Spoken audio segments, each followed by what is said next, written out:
Hello everyone, তোমরা সবাই কেমন আছো? আমি তো বেশ ভালোই আছি। থাম্বনেল দেখেই বুঝতে পারছো যে কোথায় যাচ্ছি। সুন্দর একটা প্রাকৃতিক দৃশ্য, যেখানে প্রত্যেক দিন বিকালবেলা কত কত মানুষের সমাগম। সেখানে আমরাও চলে গেলাম, আমি আর আমার বান্ধবী। তো ইউনিভার্সিটির সামনে থেকে অটোতে উঠলাম, তারপর গাড়ি থেকে নেমে কলকাতার ট্রেনে ঢুকলাম। কিন্তু সেখানে আমার পছন্দের কিছুই পেলাম না।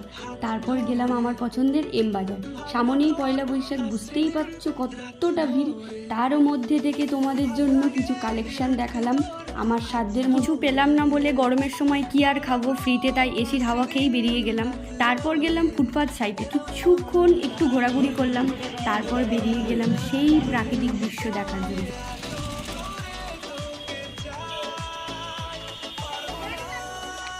তারপর আমি আর আমার বান্ধবীরা চলে গেলাম সি সাইডে ফটো তোলার জন্য। তারপর ওই সে দেখো দেখো একটা জাহাজ, কত বড় জাহাজ। তারপর জাহাজের সামনে ফটো তোলার জন্য এরা ফোন নিয়ে কাড়াকাড়ি শুরু করেছে, যত সব ঢং। তারও মাঝে আমি কিছু ফটো তুললাম ওই সেই জাহাজের সাথে। গ্যালারি ভর্তি করে ফটো তুলে নিলাম।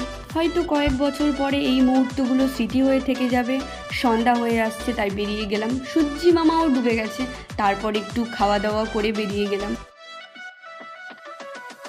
তারই মাঝে বাঙালির উৎসবই বলতে পারো, রামনবমীর মিছিল। তারই মাঝে দেখতে পেলাম ভগবান রামকে। ভাবতেই পারিনি এই সময় দেখতে পাবো। তারপর আমরাও ফিরে গেলাম আমাদের গন্তব্যে। Thank you for